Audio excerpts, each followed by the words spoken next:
Hey, what's going on, everybody? JB the Ranch Mechanic here. Haven't put out any videos in a little bit. I have a couple that I'm editing right now.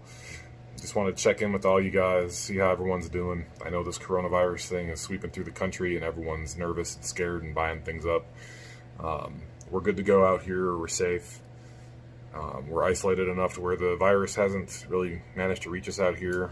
We're pretty close to Salt Lake, though, so those cases in the SLC area are kind of getting a little bit more crazy every day. So it's something that's definitely on our radar, but we're okay. Hope everybody's doing well.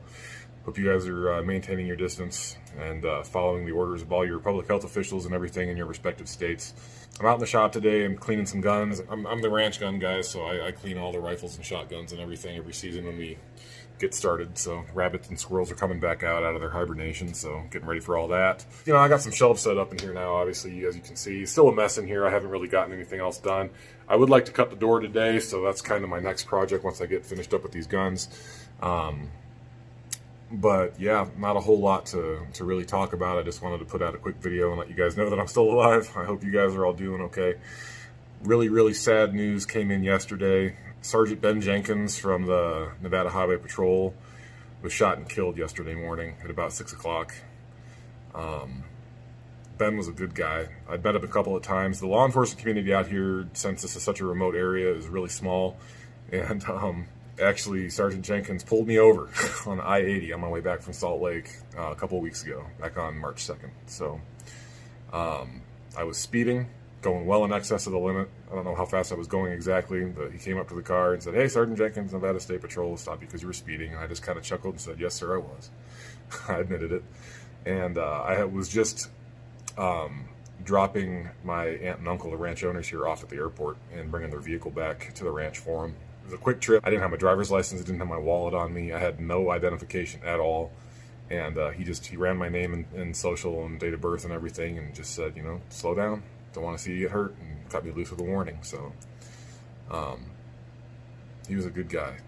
Started off as motorist assist, and next thing you know, Sergeant Jenkins has been shot, and this gentleman stole his uniform, stole his patrol car, and took off further south down toward Vegas. And I believe it was the White Pine County Sheriff's Office that got him.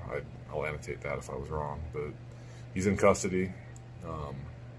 But tremendous loss to the law enforcement community out here. My heart goes out to Sergeant Jenkins' family, all of NHP, everyone up in the Elko district that knew him and respected him. He's a military vet. He's Air National Guard, Army National Guard, former firefighter, police officer, patrol sergeant for the Nevada Highway Patrol, just an overall good guy. And it just infuriates me when stuff like this happens. There's no reason for it. The guy he was, you know, in his late 40s. He had 4 kids. He had several grandchildren. It's just senseless when this kind of stuff happens. There's no reason for it. And I, from what I can gather, I don't know what the motive is yet, but still obviously a very crazy ongoing investigation. But apparently the gentleman that did this had mental health issues, and it just turned really, really bad. I don't know exactly what happened, but it's weighing on me today, because anytime that kind of stuff happens, especially so close to home, it's a tough loss. So my heart goes out to everyone who knew him and everyone who was involved. And I'm just glad the guy's in custody and justice is going to be served. So anyway, not a whole lot to report. I got my air compressor set up, got a little shack built for it out back. Working on the wiring right now. I'm having some wiring issues.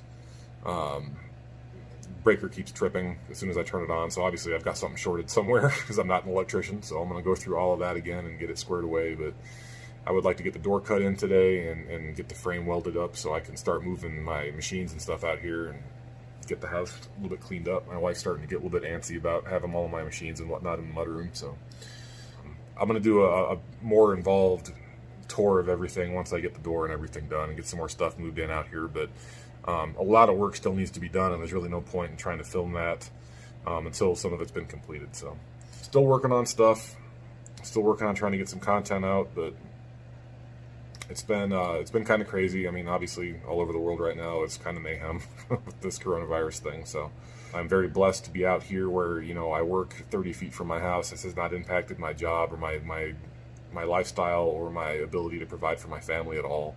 My wife is a remote employee as well, so she's okay. We're just very fortunate to be where we're at during this whole thing. So I'm praying for everybody. I hope that if you have been affected by this, that you're able to recover.